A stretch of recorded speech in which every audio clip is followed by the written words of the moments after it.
Hello guys, welcome to our YouTube channel. तो आज मैं आपके लिए लेकर आई हूँ mathematical methods of economics one के इम्पॉर्टेंट क्वेश्चंस। तो जैसे कि आप देख सकते हैं, मैंने यहाँ पहले क्वेश्चंस को मेंशन किया है और फिर मैं इनके सॉल्यूशंस को मेंशन कर रखा है। तो आइए देखते हैं क्वेश्चंस और उनके सॉल्यूशंस। फर्स्ट क्वेश्चन में आपको डिमांड और सप्लाई के फंक्शंस दे रहे हैं, जो कि टी और टी माइनस वन के टर्म्स में, मतलब कि करंट पीरियड, जो कि प्राइस जो है पीरियड और प्राइस जो है टी माइनस वन पीरियड का दे रखा है। तो आइए देखते हैं इसको मैंने कैसे सॉल्व किया है।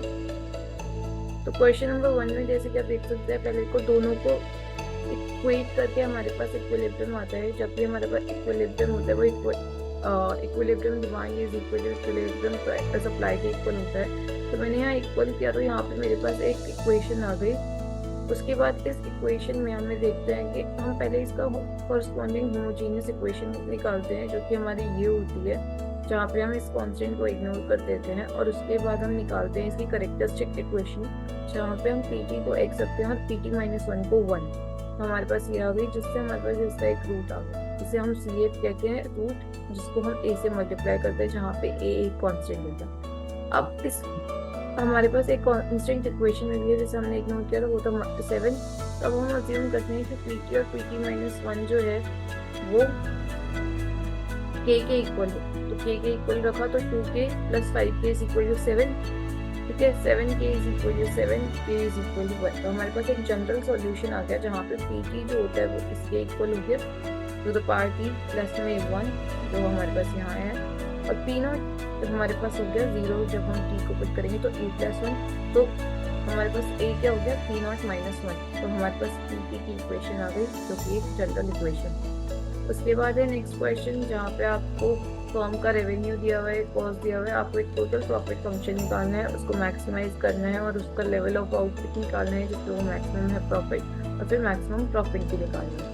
तो यहाँ पे आप देख सकते हैं कि पहले रेवेन्यू से मैंने टोटल प्रॉफिट फंक्शन निकाला, उसको सिंप्लीफाई कर लिया, फिर उसको डेरिवेटिव किया विद रिस्पेक्ट टू क्यू। तो और उसके बाद इस क्वाड्रेटिक इक्वेशन को सॉल्व करके मैंने क्यू स्टार निकाल लिया। सिमिलरली उसके बाद नीचे इसका डबल डेरिवेटिव निकाल लिया, ताकि मेक श्योर कर सके कि प्रॉफिट जो है वो मैक्सिमाइज हुआ है या नहीं। तो यहाँ पे आपको दो basically Q star is equal to 3 और Q star is equal to 36.5 दिया गया था। तो ऐसा तो हो ही नहीं सकता कि 2.80 हमारा प्रॉफिट मैक्सिमाइज हो। तो इसीलिए यहाँ पे देखने के लिए कि हमारा प्रॉफिट जो है कहाँ मैक्सिमाइज हुआ है, तो पहले मैंने क्यू को इज इक्वल टू 3 रख के देखा कि मेरा प्रॉफिट जो है ग्रेटर देन 0 आ रहा है, जिसका मतलब है कि इस पे मेरा प्रॉफिट जो है मिनिमम है। डबल डेरिवेटिव जब ग्रेटर देन 0 होता है तो हमें मिनिमम मिलता है। तो क्यू इज इक्वल टू 3 पे हम प्रॉफिट मैक्सिमाइज नहीं कर रहे। वहीं जब 36.5 था तो नेगेटिव आया डबल डेरिवेटिव, जिसका मतलब है कि हमारा प्रॉफिट जो है मैक्सिमाइज हो रहा है, और वो किस पे हो रहा है, 36.5। सी पार्ट में आपको बोला गया था कि आपको मैक्सिमम प्रॉफिट निकालना है, तो आपको 36.5 को पूरे रेवेन्यू पूरे प्रॉफिट के फंक्शन में जहाँ क्यू है आपको वहाँ पुट कर देना है, और आपके पास मैक्सिमम प्रॉफिट आ गया। उसके बाद है क्वेश्चन नंबर 3। यहाँ पे आपको बोला गया है कि एक फॉर्म जो है डिमांड इक्वेशन फेस कर रही है, मार्जिनल रेवेन्यू निकालो और इलास्टिसिटी निकालो, और फिर रिलेशनशिप बताओ एवरेज रेवेन्यू, मार्जिनल रेवेन्यू और इलास्टिसिटी बीच में। तो टोटल रेवेन्यू बहुत इजी है, टोटल रेवेन्यू निकालो, उसका फर्स्ट डेरिवेटिव करो, आपको मार्जिनल रेवेन्यू मिल गया। इलास्टिसिटी ऑफ डिमांड का ये फॉर्मूला आपको इजीली गूगल पे मिल जाएगा। यहाँ पे आप देख सकते हैं मैंने उसे सॉल्व किया है, और मेरे पास ये इलास्टिसिटी आ गई। उसके बाद इलास्टिसिटी, मार्जिनल रेवेन्यू और एवरेज रेवेन्यू के बीच में ये एक रिलेशन होता है, जिसे हमें यहाँ पे शो करना है। तो आप देख सकते हैं लेफ्ट हैंड साइड जो हमारा पी जो होता है, प्राइस जो होता है, वो एवरेज रेवेन्यू के इक्वल होता है।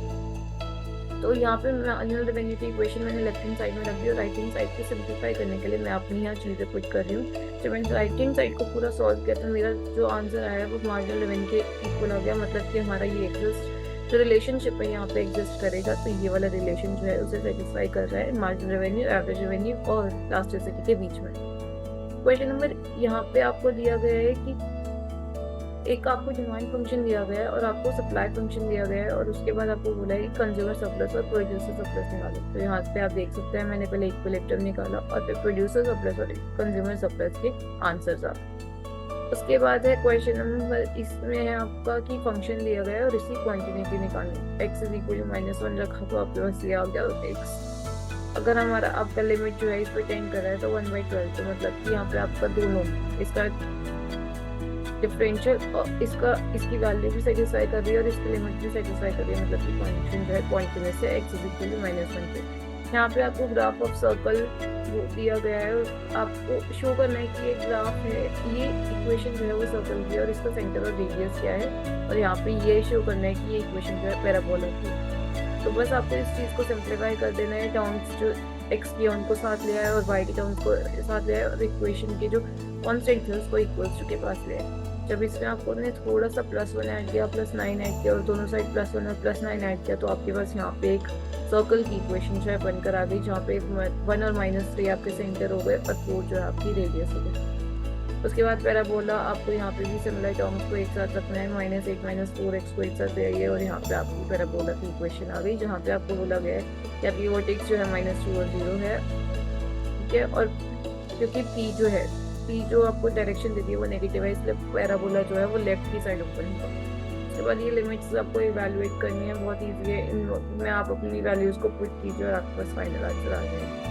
उसके बाद आता है ये क्वेश्चन जिसमें आपको बोला गया है कि मोनोपोलिस्टिक डिमांड का फेस कर रहा है, इसमें कॉस्ट फंक्शन फेस कर रहा है, इसमें मोनोपोलिस्ट का प्रॉफिट निकालो, ऐसा आउटपुट निकालो जो मोनोपोलिस्ट का प्रॉफिट मैक्सिमाइज करता है और उसी का प्राइस निकालो और वो आउटपुट फिर से क्वेश्चन में दिया गया और इलास्टिसिटी ऑफ डिमांड निकालो। तो हमने पहले क्या किया कि टोटल रेवेन्यू से मार्जिनल रेवेन्यू निकाल लिया और मार्जिनल कॉस्ट से हमने मार्जिनल कॉस्ट निकाल ली, और जब हमने इनको इक्वेट किया, क्योंकि ऑप्टिमम पे मोनोपोली के ऑप्टिमम पे MR = MC होता है, तो हमारे पास जो है मैक्सिमम क्वांटिटी आ गई, मतलब क्वांटिटी आ गई जो मैक्सिमम प्रॉफिट निकालेगी और प्राइस भी हमने डिमांड कर्व इक्वेशन से निकाल लिया। इलास्टिसिटी बोली गई है, मैंने आपको पहले भी दिखाया इलास्टिसिटी का फॉर्मूला और हमारे पास यहाँ से इलास्टिसिटी आ गई। यही था आपका क्वेश्चन।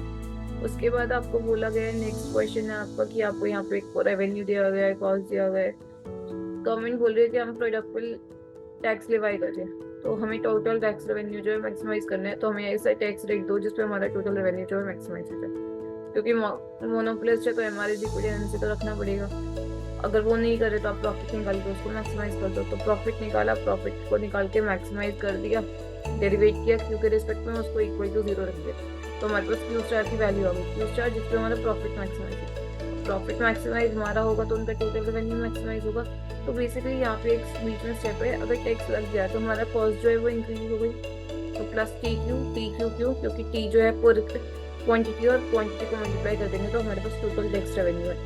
अब टोटल टैक्स रेवेन्यू है Q* हमने निकाल लिया और इसको डेरिवेटिव कर दिया विद रिस्पेक्ट टू T, तो हमारे पास जो है वो ऑप्टिमम T जो आ गया कि हमारे इस T* = पे हमारा जो है टैक्स रेवेन्यू मैक्सिमाइज होगा। मैंने डबल डेरिवेटिव भी करके दिखाया है जो कि <0 है, मतलब कि टैक्स रेवेन्यू जो है मैक्सिमाइज हो रहा है N/2। क्वेश्चन यहाँ पे दिया गया है आपको, एक कॉम्पिटिटिव मार्केट है, कॉस्ट फंक्शन दिया गया है और मार्केट क्लियरिंग प्राइस फिक्स दिया गया है। परफेक्ट कॉम्पिटिटिव की ऑप्टिमम इक्वेशन होती है प्राइस = मार्जिनल कॉस्ट, तो मैंने कॉस्ट से मार्जिनल कॉस्ट की इक्वेशन निकाली, प्राइस पे इक्वल रखा। यहाँ पे हमारे पास 2 क्वांटिटी आ गई, देखने के लिए कौन से पे प्रॉफिट मैक्सिमाइज होगा, मैंने पाई को रखा। मैंने यहाँ पे Q की यहाँ पे 2 इक्वेशन निकाल ली, पाई की यहाँ 2 मतलब कि प्रॉफिट की 2 वैल्यूज निकाल ली, एक पर Q = 4 रखे और एक पर Q = 6, क्योंकि यहाँ पे जो है प्रॉफिट यहाँ पे तो मैक्सिमाइज हो रहा है, ये जो है छोटी वैल्यू है, माइनस में हम छोटी वैल्यूज को देखते हैं, तो यहाँ पे प्रॉफिट मैक्सिमाइज हो रहा है, तो इसलिए हम इसको मैक्सिमम क्वांटिटी बोलेंगे, मतलब कि क्वांटिटी बोलेंगे जिस पे प्रॉफिट मैक्सिमम हो रहा है। यहाँ पे आपको बोला गया है कि डिमांड फंक्शन दिया गया है और सप्लाई फंक्शन दिया गया है, क्योंकि डिमांड फंक्शन क्वाड्रेटिक है तो हमारा कर्व बनेगा, तो हमें यहाँ पे प्रोड्यूसर और कंज्यूमर सरप्लस निकालना है। पहले इक्विलिब्रियम निकाल लो, इक्विलिब्रियम से 2 क्वांटिटी आ गई, नेगेटिव क्वांटिटी कभी हो ही नहीं सकती, तो इसलिए हम पॉजिटिव क्वांटिटी के साथ आगे बढ़ेंगे। ये कर्व बना है, यहाँ पे मैंने इंटीग्रल ले लिया क्योंकि हमें कंज्यूमर सरप्लस देखने है, तो मैंने इस कर्व डिमांड कर्व के अलोंग देखा और बाई एक्सिस के अलोंग देखा, तो इसलिए मैंने अपनी इक्वेशन को P के टर्म्स में कर लिया था और फिर रेंज 11 से 27 रखी और फिर उसको सॉल्व किया। सिमिलरली मैंने यहाँ प्रोड्यूसर सरप्लस के लिए किया है, आप देख सकते हैं। उसके बाद है क्वेश्चन कि आपको aggregate demand function, aggregate consumption function दिया गया है, MPC निकालो, APC निकालो और इलास्टिसिटी निकालो और दिखाओ कि वो MPC/APC के इक्वल है। बहुत ईजी है, MPC आपका ∂C/∂y होता है और APC आपका C/y होता है, वो आ गया। इलास्टिसिटी का फॉर्मूला मैं बार बार रिपीट कर रही हूँ, इलास्टिसिटी का फॉर्मूला अपनी टिप्स पे रखिए, बहुत इंपॉर्टेंट है BECC 102 के लिए। MPC/1 बाई APC और ये इसके इक्वल है। यहाँ पे आपको कार्टेशियन प्रोडक्ट दिया गया था, आप इजीली से कर सकते हैं। ये भी बहुत इजी क्वेश्चन है, आपको यूनियन बी यूनियन ए दिखाना है और यहाँ पे इंटरसेक्शन दिखाना है, वो आप इजीली समझ जाएंगे। ग्रेडियंट डिस्टेंस बहुत इजी चीज़ है, वो आप इजीली यहाँ से समझ सकते हैं। पॉइंट ऑफ रिफ्लेक्शन आपको कर्वेचर जब चेंज होता है कॉन्केव से कॉन्वेक्स या कॉन्वेक्स से कॉन्केव तो पता चलता है, क्योंकि आप देख सकते हैं जब मैंने डबल डैश एक्स यहाँ पे एफ एक्स निकाल दिया, एफ डैश एक्स निकाल दिया और फिर एक्स इज इक्वल टू 0 आपका इन्फ्लेक्शन पॉइंट आएगा। तो ये इन्फ्लेक्शन पॉइंट है या नहीं ये चेक करने के लिए आपको डबल डेरिवेटिव निकालना पड़ेगा और एक एक्स इज लेस देन 0 लेनी पड़ेगी और एक एक्स से ग्रेटर देन 0।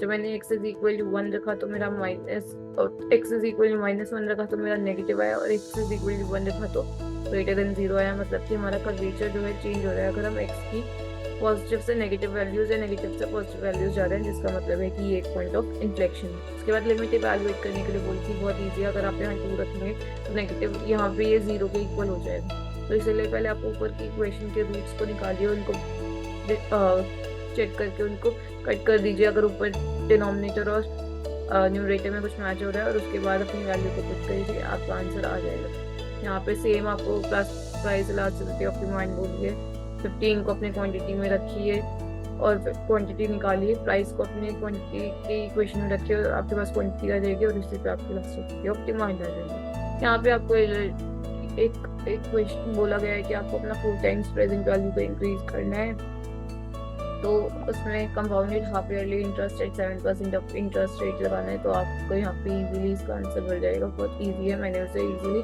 अच्छे से हर चीज़ को सॉल्व करके दिखाया ताकि आपको हेल्प हो।